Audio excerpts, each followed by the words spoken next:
Okay, little me. I didn't watch your whole video, I'm gonna be honest. I watched like 5 minutes. I skidded through a little bit of it. I do think you're stupid. But I think a lot of people are stupid.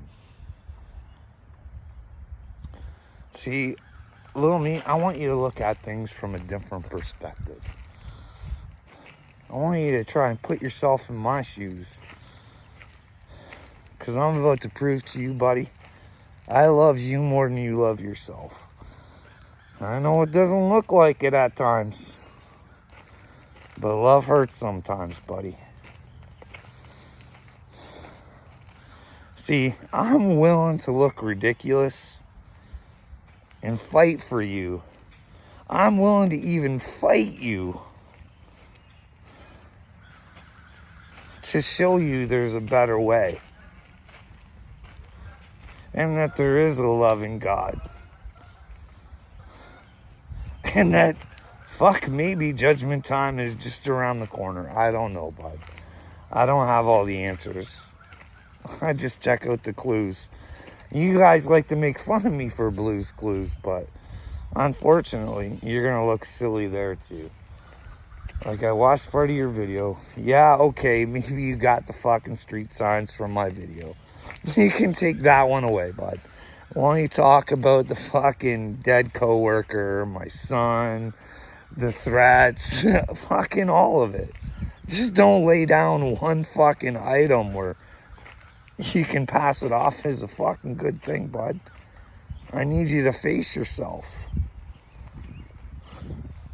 I need you to fight for you. I need you to fight for little me. Because I don't think you even know what the fuck to fight for, little me.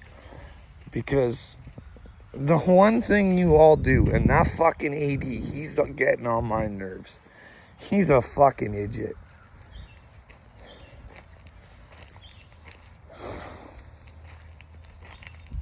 The children need. What part of the statistics do you not believe? What can I help you research? What can I give to you guys to show you that it's a fucking problem and that it's not going to solve itself with the FBI, the CIA, and DOJ because they're crooked as fuck? They might even be in on this scam.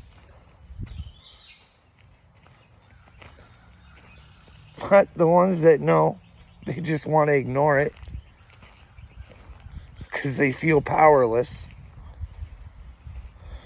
You feel powerless because that's the way they want you to feel. Like I've said, fuck, you guys can go on for 6 hours and talk about nonsense. And Wade Deaver can tell 50 fucking lies that there's no reason to tell. Fuck. But you can't fucking go over and fucking try and warn the rest of your friends that this is going on. This doesn't have to be you fucking going against the whole government. This is spreading awareness to your fucking... You don't have to tell them I'm fucking... There's some fucking idiot out there saying he's chosen, and take it upon yourself and fucking do something for the kids. That's pretty easy, isn't it? Maybe half an hour a day. Go over, try and put things together. Say, hey, this Jimmy Kimmel dude, why does he get called out on national television for being a pedo and he has no reply? And then on top of that, why does he like to say that fucking Aaron Rodgers has head problems because he wants to know who's on Epstein's list? Why the fuck would Jimmy Kimmel try and show him as a mental person for wanting to know the names of the people who hurt children with Epstein? Because it wasn't just Delane and Epstein. There had to be some... I mean, it's already pretty much fact that Prince Andrew was part of it, right? But what happened to him? Did he get some like titles or something stripped from him? Whoop-de fucking doodah. Like, fuck. They laugh. Prince Andrew laughs about this shit. I guarantee you on how fucking stupid people are to let him get away with that. But because him and his family said it was okay, it's okay. Don't worry. The fucking people that had to be paid, they were well compensated. And we'll just let the nightmare that happened to them who got paid happen to somebody else. But here's the silver lining. Maybe they get paid too, eh? I guess it's all worth enduring fucking being fucking raped and molested and tossed around for a few bucks, eh? I don't call that a victim. I call that a whore. Did it all for the money. Couldn't save anybody else. It's all about what they could get out of a bad situation. See, little me, I'm trying to show you that you're in a bad situation. But you don't want to listen. You don't want to look. You don't want to see. Because you don't believe in God. Therefore, you don't believe in miracles. And you don't believe in magic.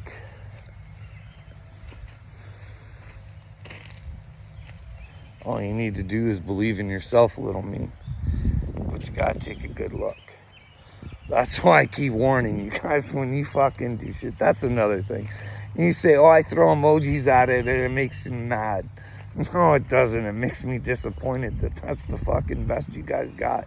Because I throw some good comments back and I never get any return. It's funny that way, eh, guys? But you're owning me. Don't worry. I told you right from the get-go, little me.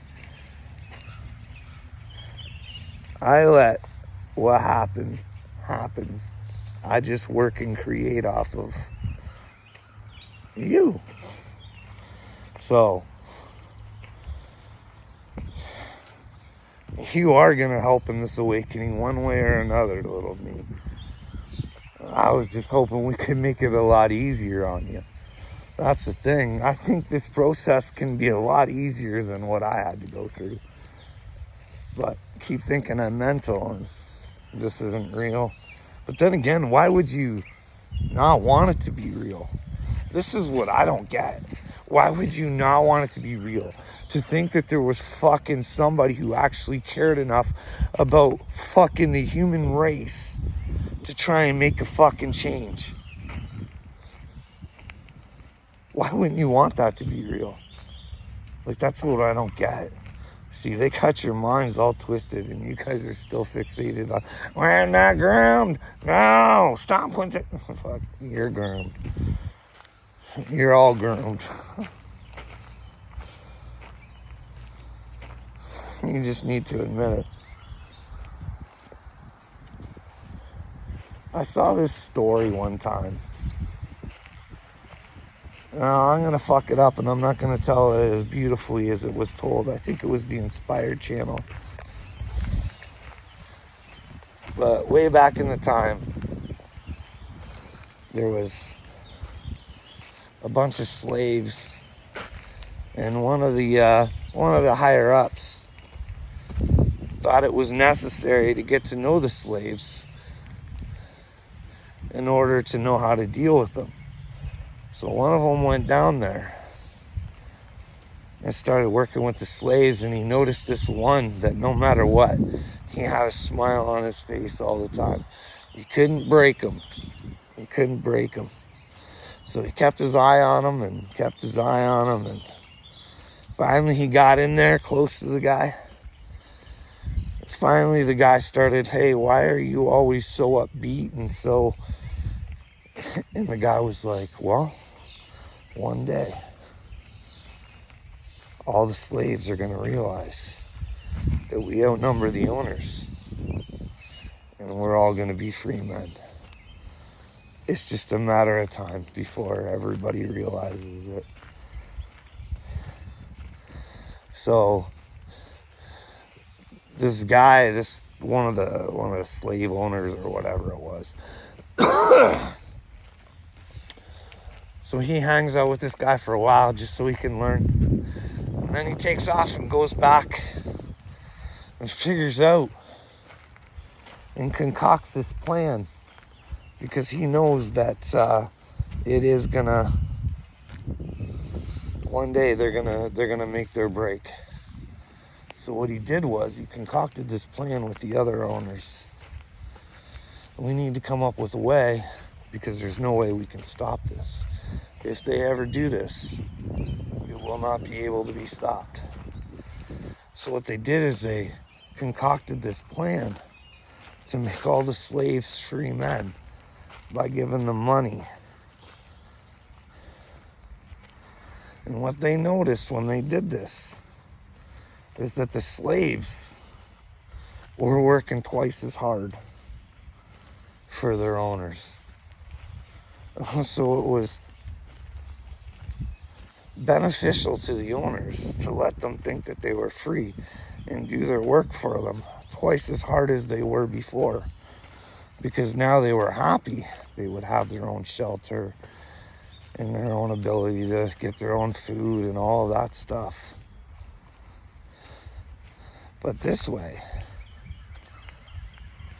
they could control the slaves too, and just keep them happy, keep them with trinkets and stuff. And then